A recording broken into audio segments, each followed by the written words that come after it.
Hey,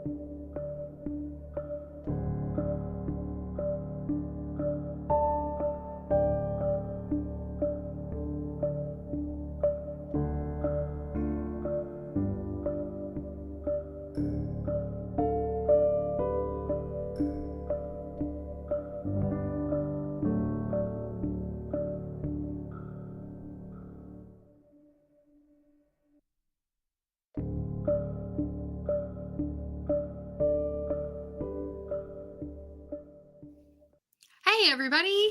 Sorry, I was waiting for the music I was in the zone. Welcome to our Monday show, Let's Talk Lorcana. I'm here this week. Yeah. I'm so excited. As long as the little one stays in bed, which you never know. I'm really excited for this week's episode and our guests. Some awesome friends of the channel are joining us. And yeah, do I get to give everybody like a sneak peek of what we're talking about if they didn't see your Twitter post? Oh yeah, today? Go ahead. Okay, cool. So today we're talking about like I feel like everybody's favorite topic, which is the new Inklands release, which is super fun. In addition to set championships, and then all things formats, which I love like playing fun in different formats with Lorcana, and I think that it's such a great game that's like conducive to that. So we're going to talk all about formats in like the second half of the show. Yeah, and not just like limited versus constructed, because we've done that a bunch and different things, but like actually fun different ways to play, whether 2v2 or with commons and uncommons, and I'm not going to spoil many other, but there's a lot of fun ways to play, and the more cards we get, the more options we have, and I think that eventually, kind of like in Magic or other card games where everybody has like certain styles they like to play, I think people are going to settle into different formats that they really like to play. And I was trying to like while you were talking come up with some sort of funny, weird, bizarre format that I could be like as a joke, like haha, and then the only thing I could come up with was like, or you could play with your toes. Yeah, Tokana. I don't. That didn't sound like it's good. Well, you have about 30 minutes to come up with a new and funny format. Okay. That's not play with your toes. Although I think maybe I've just been hanging out with our 6-month-old too much, who is discovering her feet. So she does love to play with her toes. Yes, that is true. Okay, moving on. Back to Lorcana. Moving on. All right. So we have some great guests. A lot of friends of the channel. Some new. Actually, no. Everybody's generally been here before. We'll have another guest later on, halfway through the show, who is first time on the channel. But I can't wait to chat with everybody tonight. First, let's start out. You know him. You love him. From the Inkwell. One of the two hosts of the show that you'll be watching immediately after this one. It's Jonty. It's Jonty there, Brandon. Oh, and Brandon's muted. Brandon, you're muted. Oh no! Hello, you. Hey. Hello, you. Hey, Brandon, what's going on? So I'm not Jonty. Really? Unfortunately, he couldn't be here, so I decided to swoop in and pretend to be Jonty again. I find myself doing this more frequently than I ever imagined myself pretending to be Jonty. You have to say like A, but in a British accent, like Canadian A, but in a British accent. I don't even know if that's a thing. I had a pretty good British. I can't think of the word now, but like not accent. I could talk in an English accent pretty well after I had binge watched Sherlock, the BBC Sherlock for Please say Downton Abbey. But I watched like all 3 seasons in a weekend, and then I just started talking funny after that. So I was going to say Peaky Blinders, but I did start watching that recently. I haven't finished it, but it's pretty good. All right. Well, occasionally we have to jump in. Anytime we come up with in honor of Jonty and in sadness him not being here. Anytime we come up with Jonty witticisms during this, we'll have to say them. He has these funny Canadian-ish sayings that he does. Did you merge Canadian and Yiddish? Canadian and British. Oh, okay. Britannian. All right. So around the horn. Another one of our favorite guests, local to Austin with us.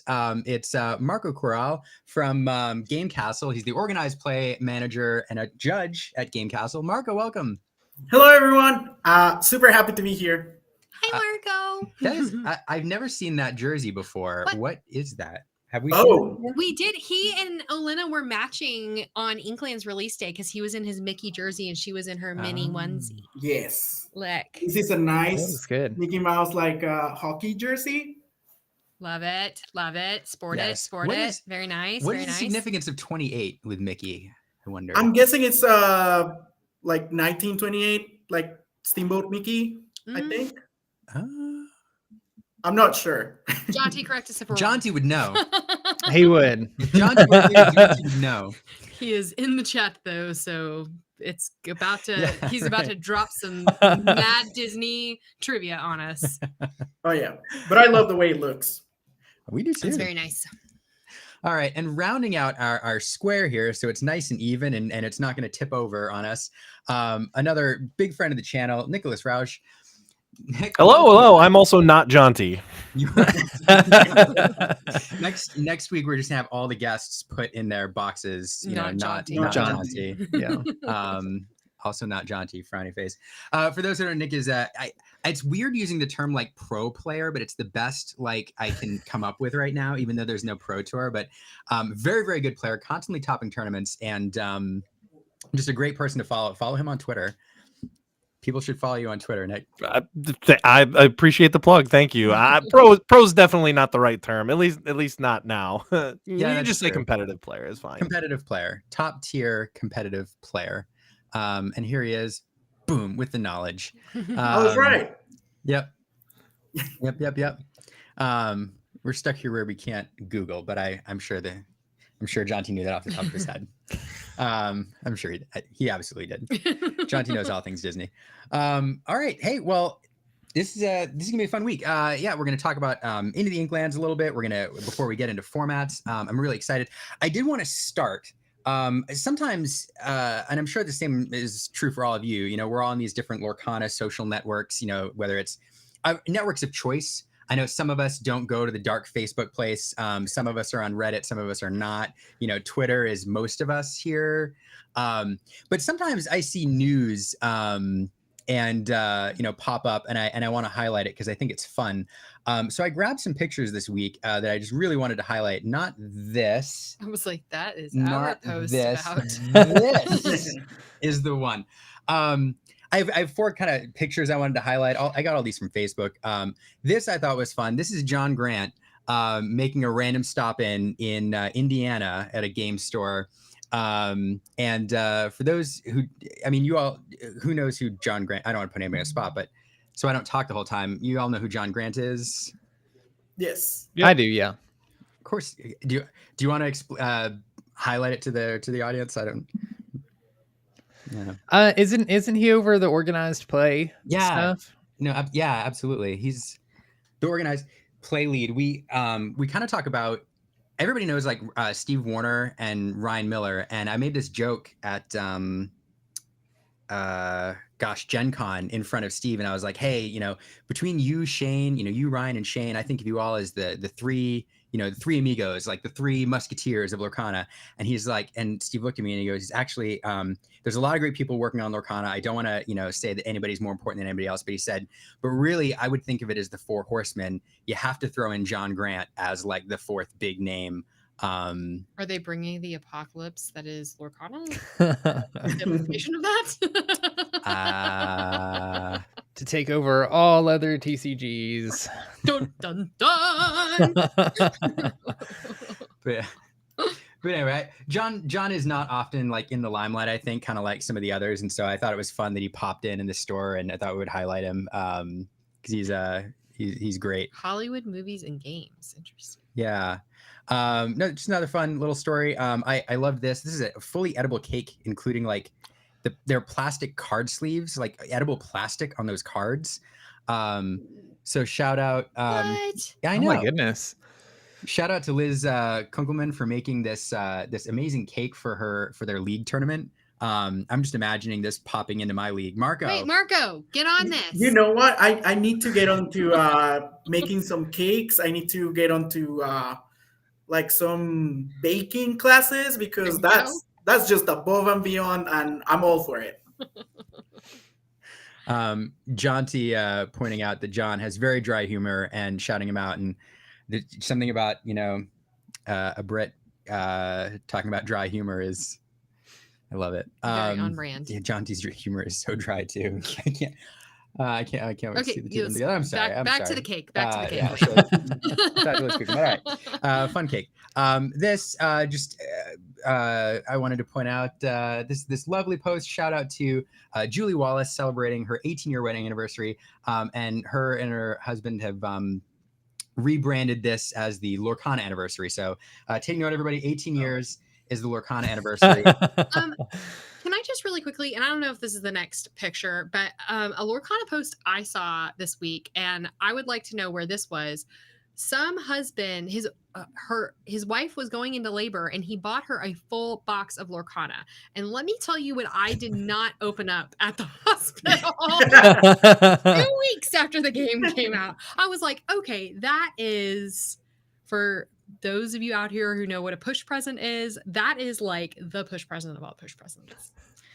Yeah. Where was my Lorcana box? They were hard to find at the time. Are you saying that I'm not worth a full Lorcana box? We played 2 weeks after it came out.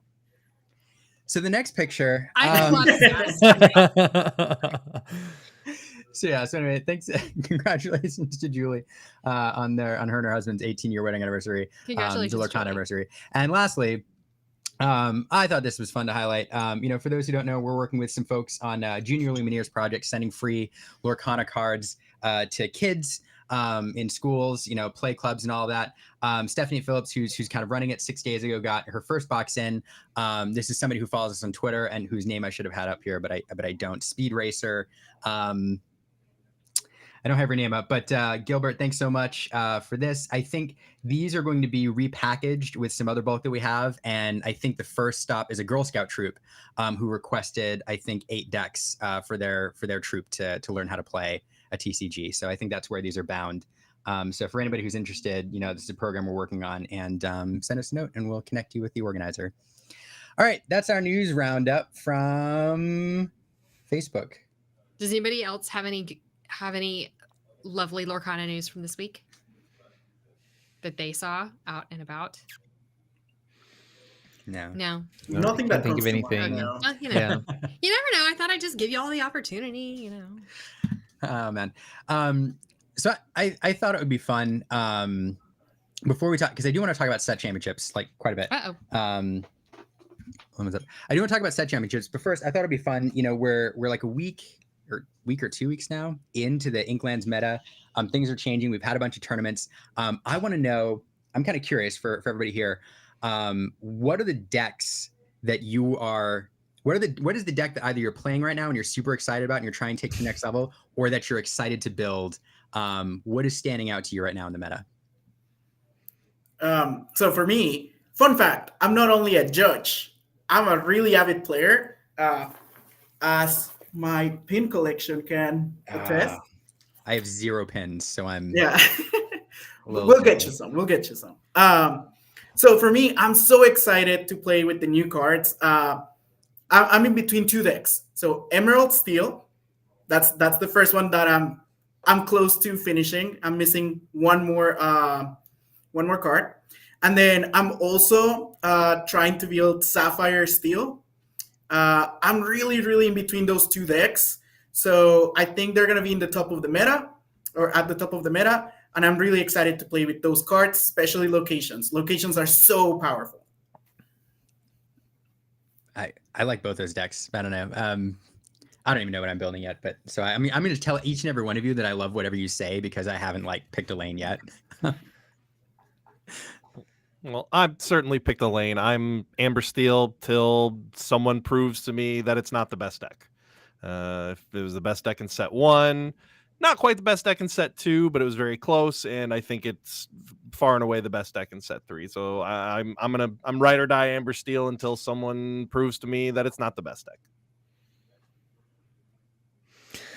Yeah, I'm kind of in the same boat as you, Liam. I have absolutely no idea what I'm building. I feel like it's easier for me to tell you what I'm probably not going to play right now than what I am going to play, because especially after this weekend and after the couple tournaments that happened on release weekend, set 3 is looking way more diverse than the previous sets have, which has sort of lit a fire within me to play the game even more. And like, I don't know, it's just way more fun for me to play right now because I'm not having to play the same one or two decks that seem to be everywhere. So I'm basically just ordering all the singles and looking to build something eventually. I've been playing, or I've been testing with Emerald Steel, and I really liked Emerald Steel. And then same as Marco, I've also been playing some Sapphire Steel as well, because I think Sapphire Steel definitely has something going for it right now. I thought it was interesting. We didn't see Sapphire hardly at all on opening weekend in tournaments and things, and this past weekend, Sapphire kind of came booming in a couple places, which was pretty fun. So right now, I'm probably leaning Sapphire Steel more than anything. Okay. Yeah. I think Sapphire still has a lot of value when it comes to the cards that you're playing. Plus, that Jafar little combo with a whole new world. It can change games really fast. Yeah. I remember the first time I got hit with it, like intellectually, I knew that it was like, a 7 lore swing. I knew that, of course, but the first time I got hit with it, my opponent was like at, I don't know, 11 lore. And when your opponent's at 11 lore with like one character in the board, generally you're like, I'm still good, And then the first time you get hit with it, and they win and pull off like a, 13 lore turn with that Jafar, you're like, I don't know. You're like, okay. That's how it's going to be. I think the bigger question here would be: is anyone planning on playing anything that's not steel? No. Okay. That's I don't think so. We can all agree that is far and away what you should be doing right now in Lorcana is just picking some flavor of steel, and that's probably giving you your best chance. I was thinking about that earlier today, which is like, I was trying to think, like, steel is so prevalent right now. It's so strong. Right. And I was like, oh man, what can I build that, plays well against steel? And I'm like, well, Cogsworth is pretty great against steel, but like the best Cogsworth deck is also a steel deck. So man, see now I want to be contrarian and I want to go build some, maybe I'll go build, amethyst emerald. Maybe that's what I'll do. Just because it's not steel. I don't know. You played Amethyst Emerald like early in set 1 too, didn't you? Wasn't that a deck you really liked? Yeah, it was my favorite. It was kind of a bounce because all the removal was bounce removal. That's all it had, and the genie and all that, and Mother Knows Best, and I loved it. It was a lot of fun. And then Kuzco got bad, and then that deck got bad, so I stopped. But maybe I'll go back. I mean, who knows? Maybe an Emerald Sapphire list will creep into the meta with some value cards. Who knows? Maybe Emerald Sapphire. I don't know. What I'm focused on right now, I've neglected to mention, I'm focused on Amethyst Steel because I've got to get ready for the Glimmer Gauntlet. Oh yeah. And so I've been playing that. I've been taking my Glimmer Gauntlet deck, which for those who don't know, it's a competition going on among a bunch of different creators. And the stipulation, we were all assigned colors, and the stipulation is no super rares or above. And so I've been taking my powered down Amethyst Steel deck onto like the I don't know, to the competitive scene and playing meta decks, and it's fun. And talking about the release, what's the card that you guys most like? Like, what's the card that you guys are most impressed from the new set? Most impressed. Yeah, I'll go first. Kit Cloud Kicker. I know I said I'm Amber Steel, but that card, as soon as it got spoiled, I said, this card is this real? Is this the thing that's actually being printed? The card's incredibly good, and it is format defining. It's metagame warping. You have to keep that card in mind when you're building decks and as you're playing. It does so much on the play and on the draw as well. It's my favorite card by far in Inklands set. In a similar vein, I was very impressed with Madame Medusa, and I think she's one that I thought she was going to be okay early on. There were, I think, similar to Kit, like there were some people who weren't sure because of the whole like has to have a certain amount of strength thing, but once people started realizing just how many targets she hits, and like there's so many really good meta defining cards that Madame Medusa takes out now, I'm seeing a lot of people starting to cut cards that they probably would never normally cut, purely because Ruby players have started playing Madame Medusa instead of Lady Tremaine. So she's made a really big impact. And I think right now, at least, a lot of people are going full Madame Medusa and kind of dropping the Tremaines probably until people start adjusting their decks for that. That's the big one I see with everybody playing Steel. The big one I see is like Tragic Beast, is what I see, getting crushed by Madame Medusa most often. I don't know. Marco, do you have an answer before as I rack my brain and come up with Yeah, so my answer is actually a location with the Queen's Castle. I think the card is so strong. And for your opponents, it's hard to answer because you have to focus on, let's say you drop a tragic hero and you put it instantly onto the castle. That's generating a lot of card advantage, and you have to focus on one or the other. So this location has impressed me the most, and this is my favorite location out of the whole set so far, just because of the sheer value that it provides for you. I'm going to avoid for my answer because you all said some of the ones I would say, except I think the ones everybody expects people to say are like the Bare Necessities or Ursula Deceiver or Ursula Deceiver of All. Those are kind of the three that I think everybody thought, or Jafar. But I guess the one I'll say that I think sneaks under the radar is the Shift Robin Hood combined with the one drop Robin Hood. Because, before you did have things that could shift to 5. You had like Hook, who could shift on turn 3 to sing on 5 or to sing a 5 cost song, but he's uninkable, so he took up that slot. But now Robin Hood, correct me if I'm wrong, but it's inkable. So you have an inkable Floodborn that you can play on turn 3 to sing Grab Your Swords, or Whole New World on turn 5. And with the prevalence of Steel, that's pretty huge. Nick, this is something you pointed out to me, and I've seen it more and more, and it's just good. Yeah. The card's stats are super good. 6 toughness, or excuse me, 6 willpower is very important, lining up against removal cards, specifically And Along Came Zeus. Both halves are inkable, the 1 drop and the 5 drop. Even just playing Robin Hood as a 5 by itself is perfectly reasonable. And if you have any sort of acceleration that can put it out with cards like Lantern or Pluto, it's still coming down very, very early. It's like Red Aladdin, right? But costs way, way, way, way less and does other things too. Like the fact that you still get a card after your opponent has to put a bunch of resources into challenging it to get it off the board because it has such high willpower. The card's unreal, and it's just going to be a staple in every single Steel deck, no matter the flavor. Yeah, I agree with you. I think, and the art is fantastic. I love it. It also taught me, this is random, but this is where my brain goes. I didn't realize that the baby in Robin Hood, that its name was Tagalong. I knew Skippy and many of the others, but Tagalong I didn't know, and I think that's the funniest name. I don't know why. Like the cookie. Like the cookie. And along with the new set, I'm probably one of the most excited people about championships. Good segue. I was right about to get there. Let's talk about set championships. I'll kick this off by saying one of the reasons that it popped up in the news again this week is we got, we've been tracking it for a while, and then let's find the right screen. Yeah, so we all of a sudden out of the blue kind of got a face or an Instagram post here from the Disney Lorcana account, highlighting the fact that set championships are going to be restricted to a couple weekends. If you look at the 9-day date range, it covers 2 weekends, right? And so we learned that the set championship then will be, every OP store can do it on basically one of 2 weekends, or I guess during the week if they wanted to.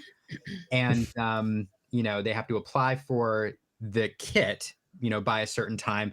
And so really what we learned is that it was just a very narrow range, which has implications. For example, if these set championships are spread out over like 5, 6, 7, 8 weekends, then you could have players, going from store to store to store to store to store, trying to scoop up, as many as they can. And now, with just 2 weekends, if you're in a city with like 4, 5, 6 game stores, like OP stores, you're going to have to pick which one you want to go, try for potentially, unless there's like deconfliction. But yeah, so that's why it popped up in the news again. What do you all, I'm just going to open it up. Like, what do you all think about set championships before I, ask some specific questions? I think they're really cool. I love seeing competitive, or especially official Ravensburger backed competitive events at the local level. I think asking players to go to something like a regional, as fun as that can be for some of us, might be a little bit intimidating or might be difficult to for people to like spend the money if they have to travel or things like that. So giving players a way to kind of have a similar experience, a very competitive experience in an official capacity locally, I think is really cool. I love to see it. I'm kind of glad that it's separated from regionals. So like, winning a set championship doesn't really do anything special for you towards the regionals or anything like that. And I honestly probably wouldn't have cared if they went either way, having set championships across an entire month versus it just being 2 weeks. But I do kind of like the idea that in really populated areas where there's multiple LGSs within an hour or two drive of people, they kind of have to pick and choose which ones they go to, because I think ultimately that's gonna put those rockstar stitches in more people's hands rather than just having the best players travel. And win all the stitches essentially in 3 or 4 weekends at a time. Yes. Yeah. No, absolutely. If you live in a populated area like Austin and you have players with the caliber of Aaron Rubin going to every single local event, yeah, you want them to be pretty accessible for everyone and not just like a handful of competitive players. Man, like I love the set championships. I think it's a great idea. I love to have like official playmats, official promo cards that anyone can aspire to obtain if you play well enough, or if you just get lucky. Sometimes, like sometimes it takes skill, sometimes it takes luck. I coming from the world of Magic, I do have at some point I had my wall full of championship mats that I won. And it reminds me to that, and it makes me really excited and to aspire to like become one of those champions for Lorcana. From the judging point of view, it's also really exciting to see more competitive events popping up locally and not just like one case or at the regional level. So I really like it and I enjoy it. I look forward to it. Yeah, I'm excited too. Nick, as a pretty competitive, and successful player, what's your thoughts on this? Oh, I'm definitely trying to win 4 of these Rockstar Stitches, 100%. I need 4 of them for my deck. I'm going to try and win 4 of them. Having, like everyone mentioned, having them on in just a 2-week span as opposed to a month makes it harder to do that, and we'll put these in the hands of a lot of people. But there's stores around me who are planning on Sundays, stores on Saturdays, some during the week. That's my goals. I want to win a play set of these. And you feel free to tip the channel with one if you end up with a 5th. We can do something with that if that happens. Yeah, no, I agree. I think this is great. I love this promo. I love so much about it. I love that it's Nicholas Cole. I love that they're going backwards and taking playable cards. I think these cards are going to be expensive if you don't win them. So they're desirable prizes. And I think Brandon, you hit the nail on the head as this is kind of a go-between between regionals and like league events, and give people and OP stores a flavor of like a very competitive event for those whose stores don't run like 1Ks regularly or whatever else. So yeah, it's gonna be a thing. I did want to ask. So I want to ask a question, and this is more targeted for Nick, and then we can open it up because we do want to transition here in a minute and start talking about different formats. But Nick, for players, let's say, who are not who have not done many competitive events before. Let's say you're starting out in Lorcana, or you're a TCG player, but you think of yourself as a casual player and you've never competed in a big event. Sure. Let's say that you're looking at this set championship and you've got, a month, couple months, month and a half, and you're like, I want to try to win. The way I kind of think, I had an analogy, and I was like, you know what, if I want to run a marathon, and I know the date, I know I'm going to create a training plan. I'm going to create a nutrition plan. I'm going to create a workout plan. What would you tell a player who maybe is jumping into a tournament for the first time? How should they prep? They've got 6 weeks. How do they prep between now and then? So I'm gonna preface this that I'm probably not the best tournament prepper. I actually took some coaching, did a coaching, hired someone as a coach and to help me with my prep work.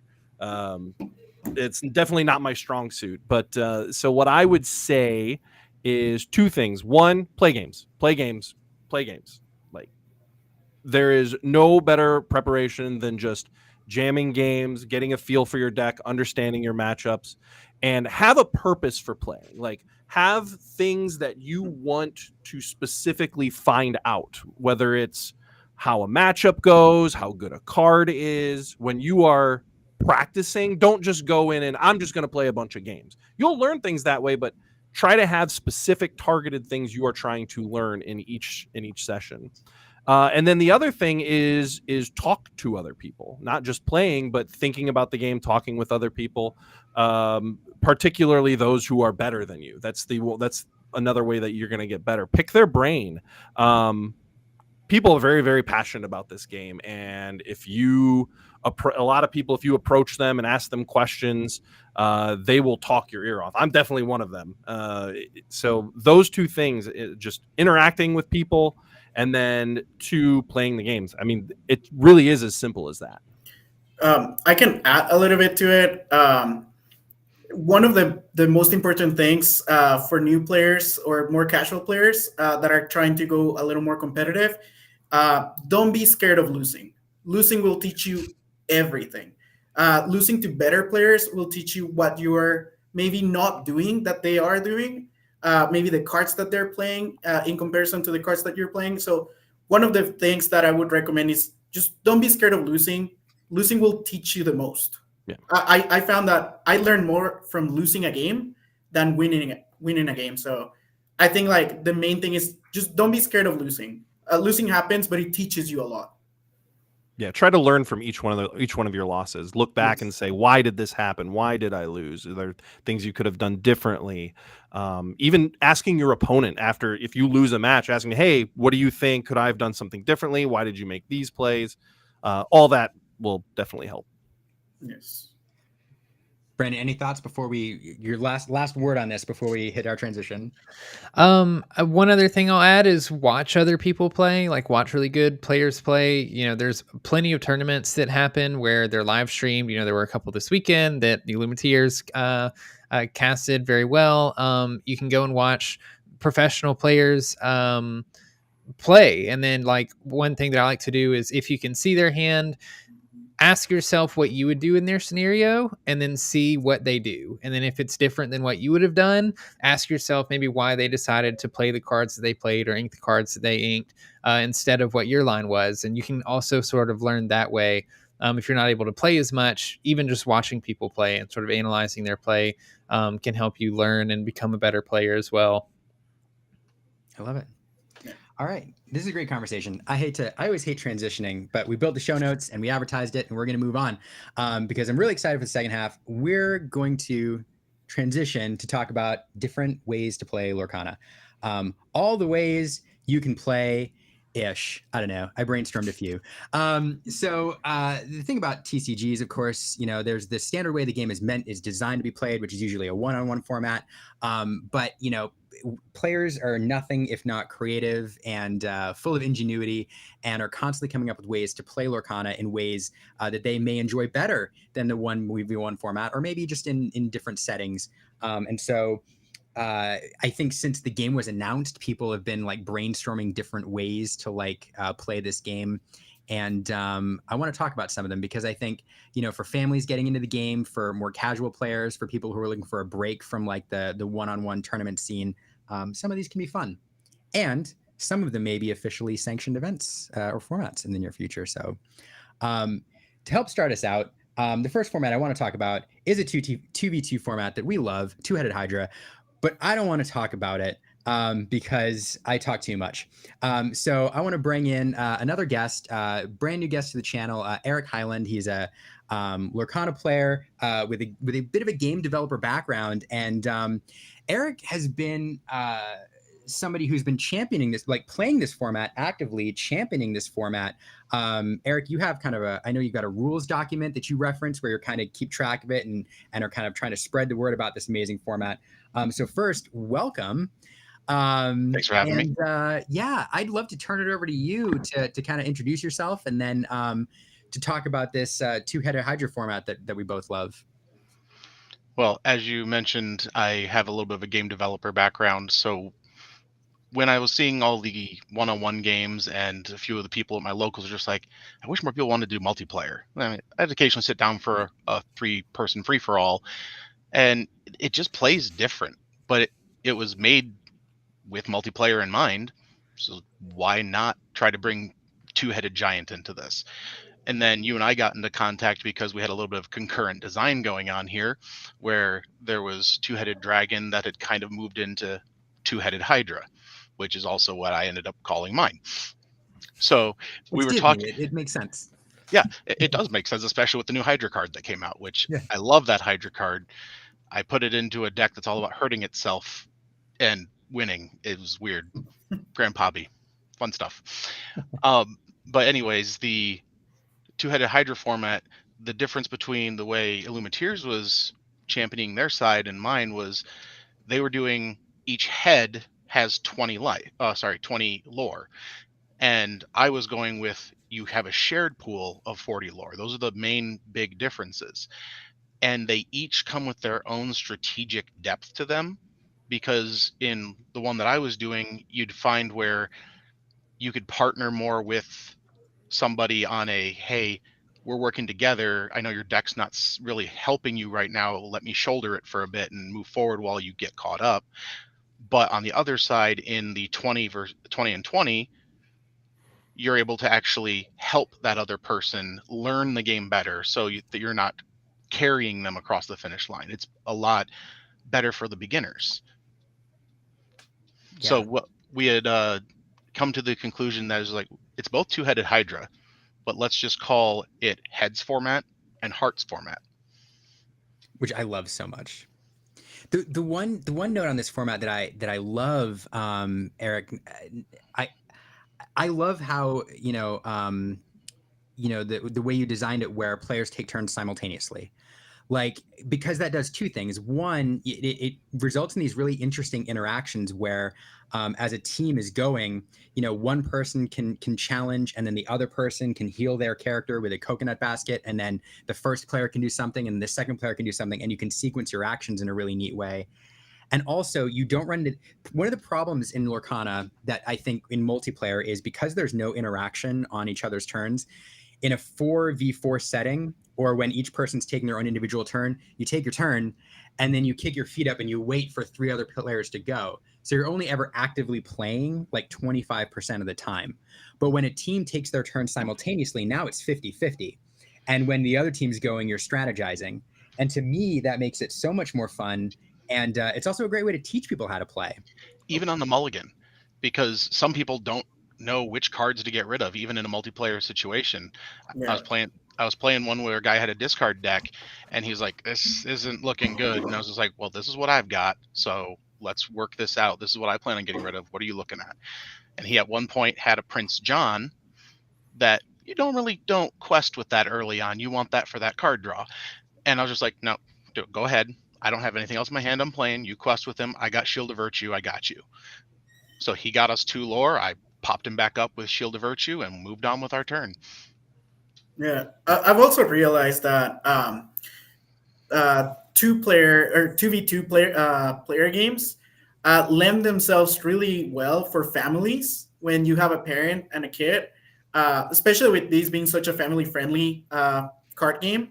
I feel like it's important to have those types of games with, maybe there's two adults playing versus two kids, or well, respectively. And yeah, like it's super fun for families to be able to play with their kids. And I think that's one of the greatest things that Lorcana has going for itself. That it's family friendly. It's really kid friendly too. So those formats lend themselves really well for kids. I agree. I know. Any other thoughts on this one before we skip along? So we got some different ways to play to talk about. Anyway, I personally I love this format. It's one of my favorite ways to play. And Eric, make sure we'll get the link to the format rules that you've developed. We'll put it in the show notes so that people can take a look and go and check it out.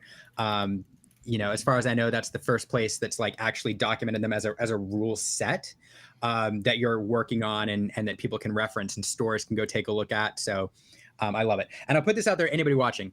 If you develop a deck like specifically for this format, because there's certain cards which are much better when you have a teammate and B, when there's multiple opponents.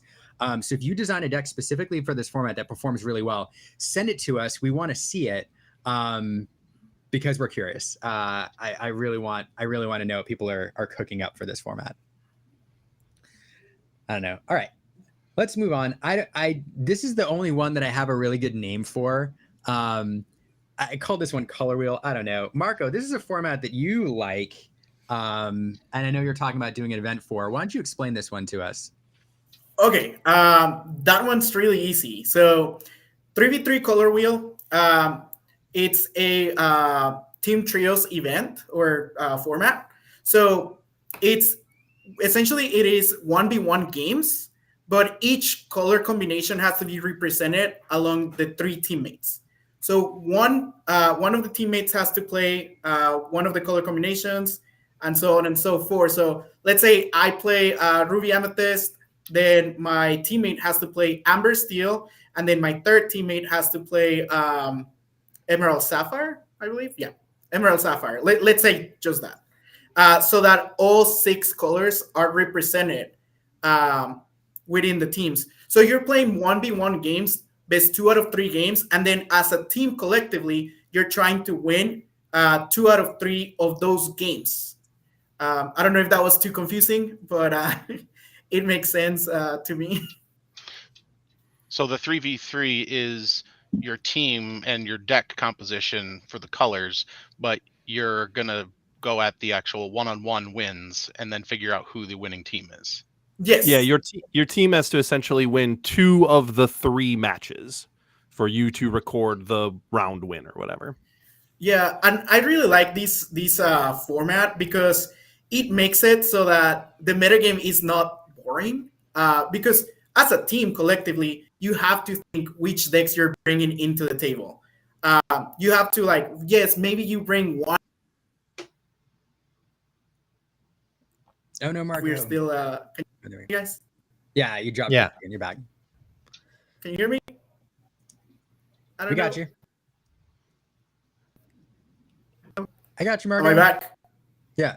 Okay. So you have to think on which decks you're gonna bring to compete, and it makes it so that you're playing with your buddies, you're playing with your friends, and some of my best memories in card games has been playing along with my team. And I know there's a lot of people out there that already have their teams, they have their buddies that they play with. So what better thing to do than play with your friends? I like it. I want to expand upon the 3v3 thing. I think it's also a great format for limited too, where if you're doing team sealed, where you have a collective pool of however many booster packs it would be, you open them, and then you have to build 3 different sealed decks with all 6 colors represented. So the deck that you play, whereas normal limited, you can play whatever cards you want. Color restrictions don't matter. Because your card pool is so large for the team thing, you can actually do color restrictions for limited. And I think the 3v3 team sealed, all colors must be represented with the color restrictions is awesome. That would be a lot of fun, especially because then you can trade some cards back and forth with your teammates for getting those extra copies of cards you might need. Yep. That's bonk. I hadn't thought of that as a limited format. That's cool. That's cool. Yeah, it sounds awesome. You know what? I honestly hadn't thought about it as a limited format, but now that you say it, I'm gonna have to try it with my friends, and I'm gonna have to try it with like my group of people that I play with. It sounds like a blast. Yeah, it fits it so perfectly.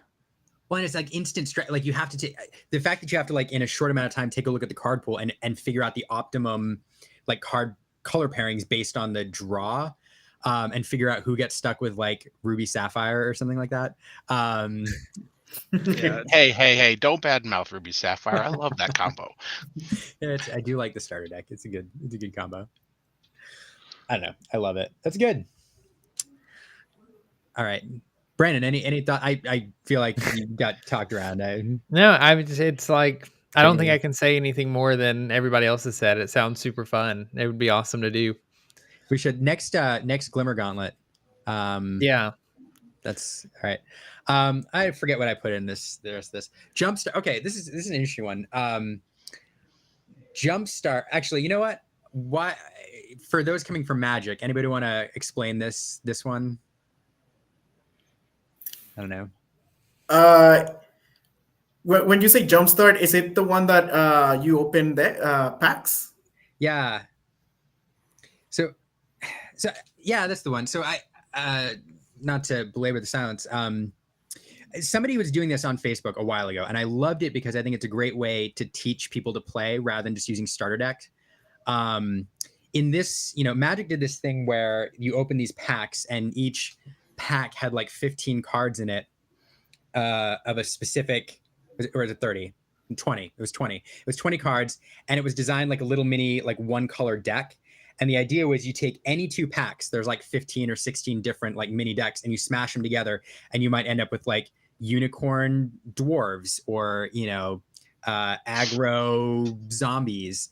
And what it did is you could have like this whole box of Jumpstart and keep the little packs, and you could sit down with friends and you could just mash these different like decks together each round, and everybody comes away with like a brand new deck, and then you play. And I saw somebody do this with Lorcana. They actually had lists, like 30 card lists or 20 or 30 card lists of different colors of different like half decks. And they were doing this to teach people to play, where they sat down and rather than use a starter deck, they're like, hey, grab two piles, mash them together, and then play. And I just thought it was a really neat format to port over to Lorcana. I hadn't heard this one before, but I actually really like that because I think it would also help showcase like what some of the inks are good at doing. Their identity is also like as you're teaching somebody how to play. So especially if it's somebody who hasn't played a trading card game before, or I guess it would even be beneficial to people who had played different trading card games. They can sort of get a feel of which inks they gravitate towards and which ones they like and which ones they don't. It sounds really cool. Yeah, and you know what? I can see how that could work because the way every pack works, each ink is represented in the packs. So yeah, I can totally see it happening. Yeah, I just like it as like a pod style off the shelf. I'd love it if Lorcana supported a format like this. But in the absence of that, it is a fun kind of like pod, kind of game where you design lists. You have like, as you suggested, Brandon, like decks that showcase each color. Emerald has, a bounce like deck, Emerald bounce, Emerald discard, Emerald, I don't know, something else Emerald. And then you grab, one and you mash it together with another one. And anyway, it's fun. All right. Moving on to whatever else I put here. Double feature. Okay. This is before I'm sure people have heard of this one. I've heard of this one. You want to go, Brandon? Yeah. So if I remember correctly, double feature is basically you take two movies or IPs from Disney and you can build a deck rainbow of any cards that are contained within those two movies or IPs, right? Yeah.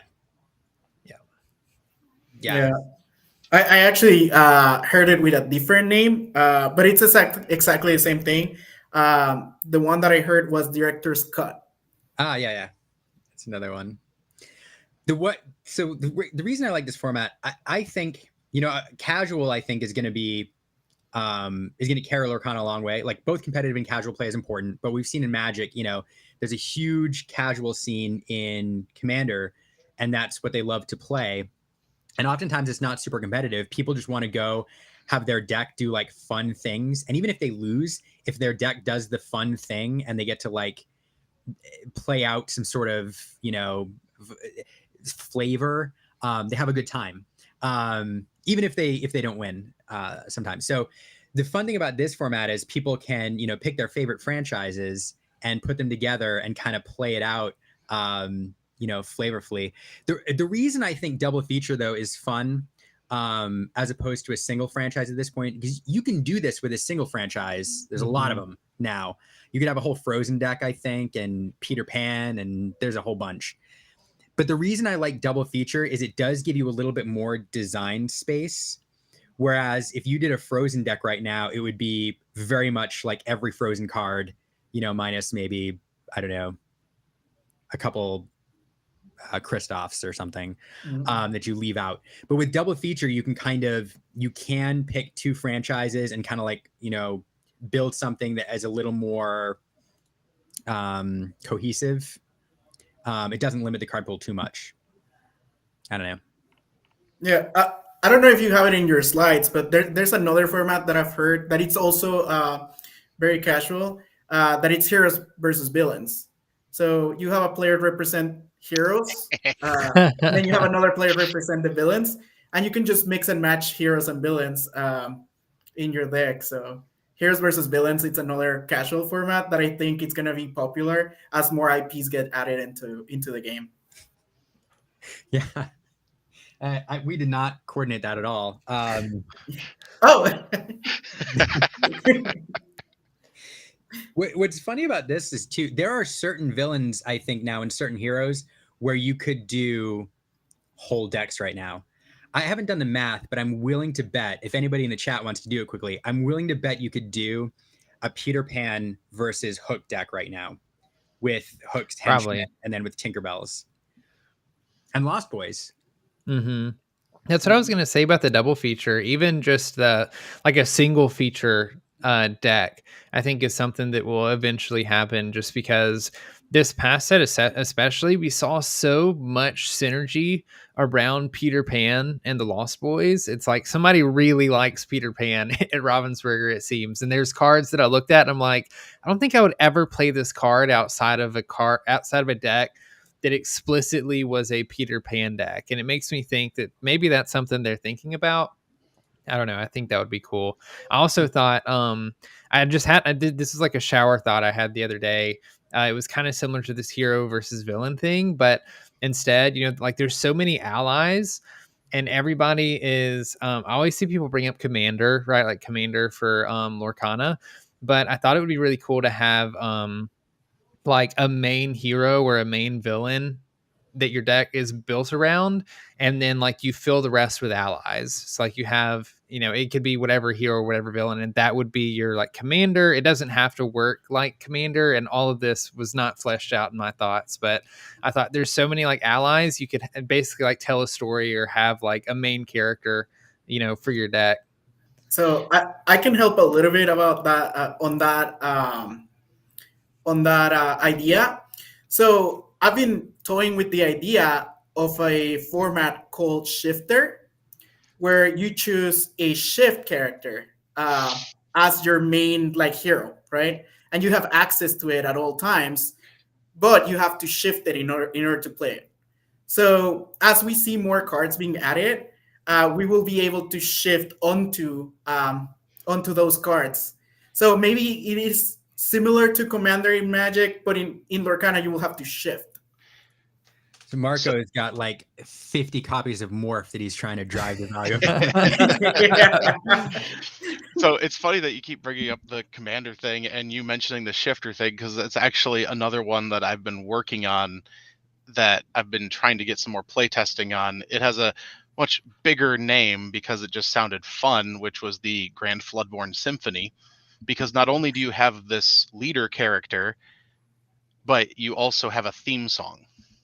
Oh, I like that. But they have to be different colors. Okay. And your song must be lower cost than your leader. So some of those more problematic ones that are higher up are going to have a more expensive leader. Oh, so like if you want to be prepared as your song, There's you need 4 characters that you can currently run Be Prepared with the song. Okay. And See, they're not I'm liking necessarily these meta characters. brainstorming. I've got a document for this one too. I just got to get more play testing for it. Nice. And you can pick a third color to help open up that inkwell. Still 60 card decks? Still 60 card decks. And I actually did make a hook one that was Christmas colors. Oh. Gears are turning. This is true. Trey Tributo. Goofy singing Be Prepared is hilarious. I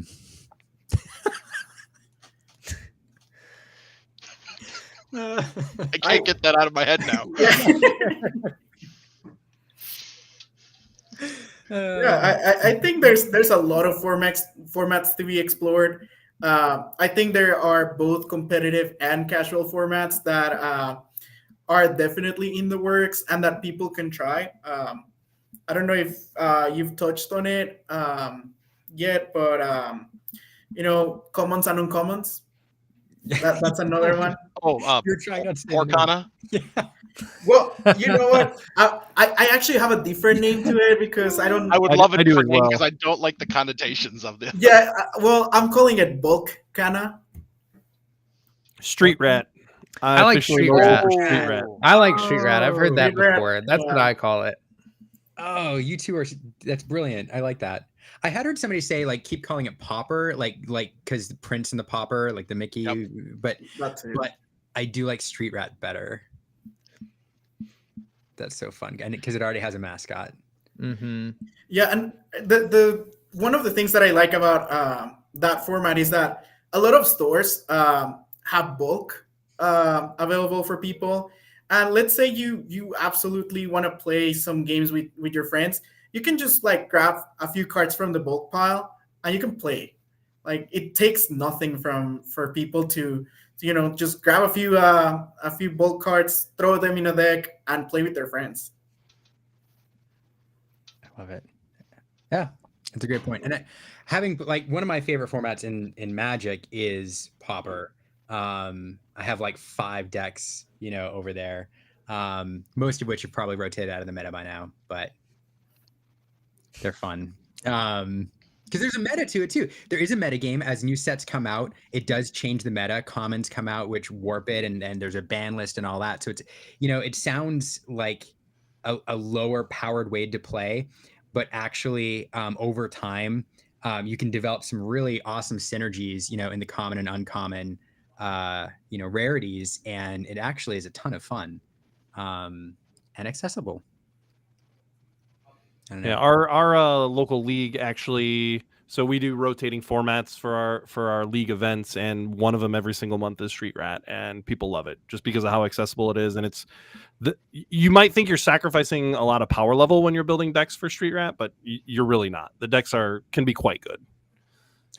Nice. This is fun. Stephen Gettle in the chat says, credit to Ready Set Draw for the Street Rat thing. I will take your word for it, Stephen. I believe you completely. So Jacob and gang over there, Ready Set Draw.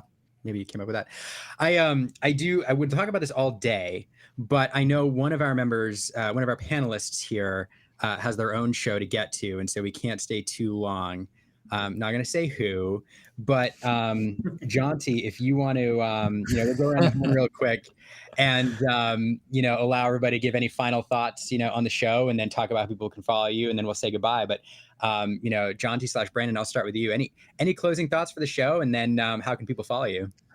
I just appreciate you inviting me on. I think these really cool discussions. I'm excited for set championships, and as every set comes out, our card pool gets bigger, which I think opens up more opportunities for fun, casual formats. And as you mentioned earlier, I think casual formats can really help shape the game and like continue its longevity. So I'm very excited to see people already crafting that kind of thing because some of the best formats come from the community. So really excited about that. You guys can find me on YouTube at B224 or on Twitter and Instagram at B224, capital Y, capital T. The actual John T and myself will be doing our live show here in about 30 minutes, maybe a little bit more, depending on if John T can get home in time.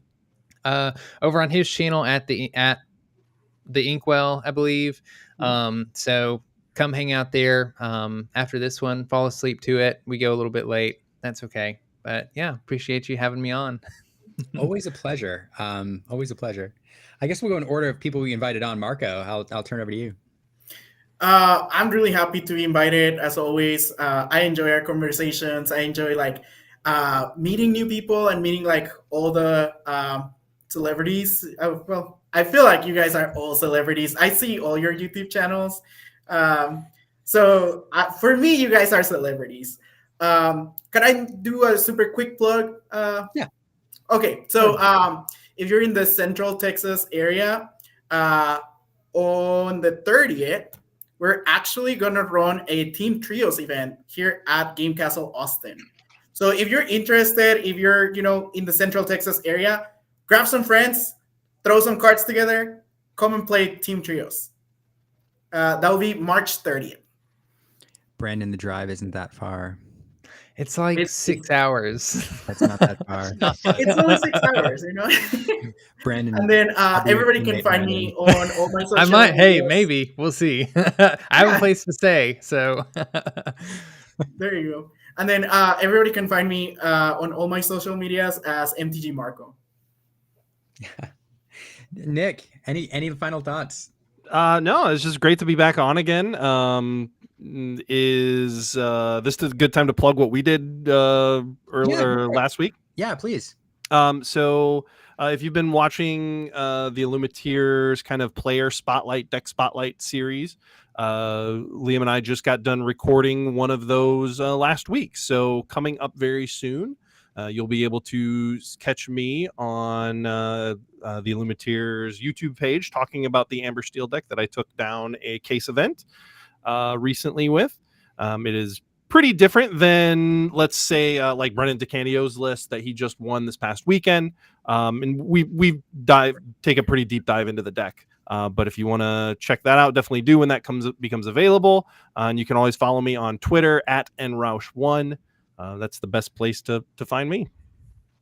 And you should. I'm going to be editing that video while I'm watching This Week in Ink until probably 1 a.m. So that's my next project after this. But I'm excited to get that done. It's a fantastic video. And then Eric, so I did mention we are going to plug or link the document to the 2v2 format. And when you're ready for the other format you're working on, we'll start to link that too. But how can people follow or connect with you and follow what you're doing?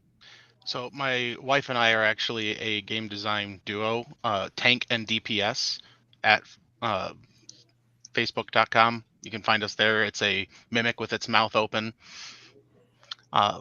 We've been designing games since 2015.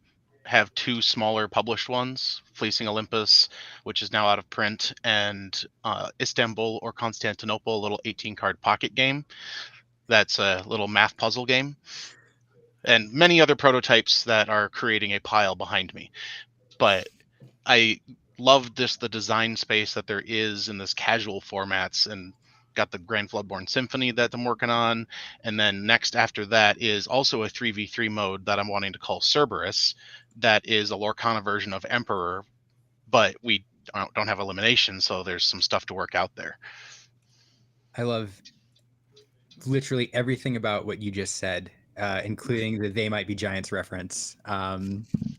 It's actually not, but I did play off that on purpose. I love that. Well, make sure we get the link to your Facebook page. We will, if you're watching still, we will link everybody's contacts in the Facebook or in the show notes. Connect with all our wonderful guests. And as a final shout out, if you're still here, Melody TCG, who's joining us again from the Philippines, that's super cool. It's really neat that somebody's watching us from like half the world away. So I appreciate you showing up to our show again. And all of our audience who's watching us, thanks so much. We'll see you here back next week with another show where we're going to talk all about Lorcana. Don't forget to tune into This Week in Ink with Brandon and the real Jaunty here in about 20 minutes or so. So